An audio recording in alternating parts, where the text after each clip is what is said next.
Terima kasih telah mengklik video ini. Jangan lupa tekan tombol subscribe dan nyalakan tombol notifikasi agar tidak ketinggalan video menarik lainnya. Seorang gadis yang bernama Taylor ditikam bahu oleh pembunuh, tapi dia berusaha menahan sakitnya, tidak berani mengeluarkan suara. Lalu dia melihat melalui celah, pembunuh masih menatap atap. Kartu besi di tangan pembunuh bisa menusuk lagi. Untuk menipu pembunuh itu, gadis itu dengan cepat berbalik dan kemudian menusuk lukanya dengan tangannya. Biarkan darah dia mengalir lebih banyak. Seluruh proses membuatnya sangat menyedihkan, tapi tetap tidak bisa bernafas. Rasa sakitnya begitu hebat, sehingga gadis itu hanya mencoba menahannya. Terakhir, gadis yang menghentikan darah di bahunya, tapi darah jatuh melalui celah. Jatuh tepat ke topeng seorang pembunuh. Semakin banyak tetes darah yang jatuh. Pembunuh di bawah mengira gadis itu sudah mati di atas. Dia tidak peduli dengan Taylor lagi. Dia menggendong gadis yang baru saja meninggal dan bersiap untuk meninggalkan ruangan. Gadis mati yang tidak menutup matanya membuat Taylor kaget dan panik. Taylor melihat ke bawah lagi dan melihat pria itu menuntun gadis itu keluar dari ruangan. Baru sekarang dia berani menarik tangannya dari luka di bahunya. Kemudian dia memanjat melalui pipa ventilasi, melompat dari atas ke tempat tidur, melihat gadis yang mati berbaring di sebelahnya. Taylor tahu jika dia tidak segera mencari cara untuk keluar dari sini, dia yang selanjutnya akan mati. Taylor tidak tahan untuk bangun dari tempat tidur. Dia pergi ke pintu yang akan dibuka. Kemudian dia melihat melalui celah pintu, tetapi tidak bisa melihat apa-apa.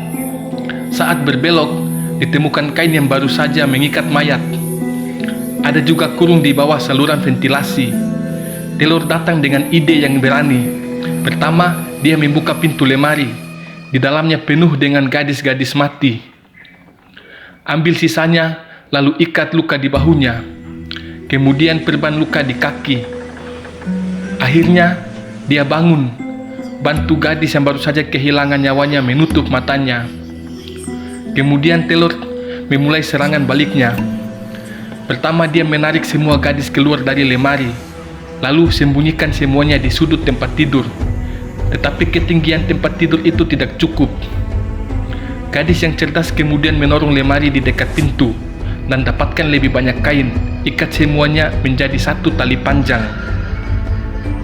Taylor berdiri dan mengukur tinggi badannya, kemudian dorong meja ke tengah.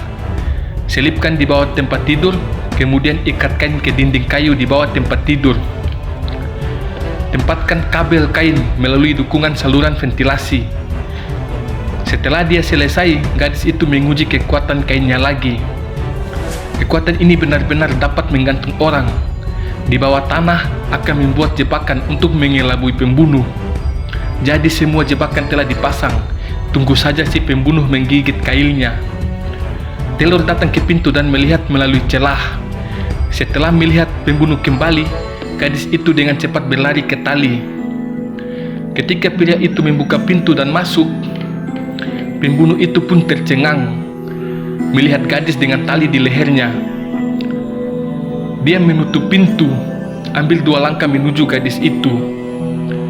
Gadis itu mulai memasang tali di lehernya. Pembunuh itu bingung dengan tindakan gadis itu, sama sekali tidak tahu apa yang terjadi. Sama seperti itu, 2 pasang mata saling memandang. Pembunuh melihat gadis yang sudah mati terbaring di samping tempat tidur, kemudian melihat Taylor yang akan bunuh diri. Dia akhirnya bereaksi dan hendak menyerang. Dengan cara itu, pembunuh itu dicekik.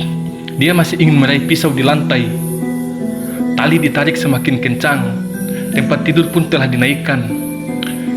Melihat orang mati yang tidak bergerak lagi, gadis itu menyerang pembunuh itu terlebih dahulu. Ketika pembunuh itu mencoba untuk lebih dekat setiap langkahnya, papan di tempat tidur juga ditarik lebih tinggi dan membuatnya sulit untuk bergerak maju. Sekarang Taylor memiliki keberanian untuk menghadapi pembunuh mesum itu. Dia ingin melihatnya mati seperti itu. Untuk mempercepat kematiannya lebih cepat, Dia juga membalaskan dendam gadis-gadis malang yang meninggal. Gadis itu memeluk mereka dan mendorong mereka ke tempat tidur. Pembunuh itu juga harus berjinjit.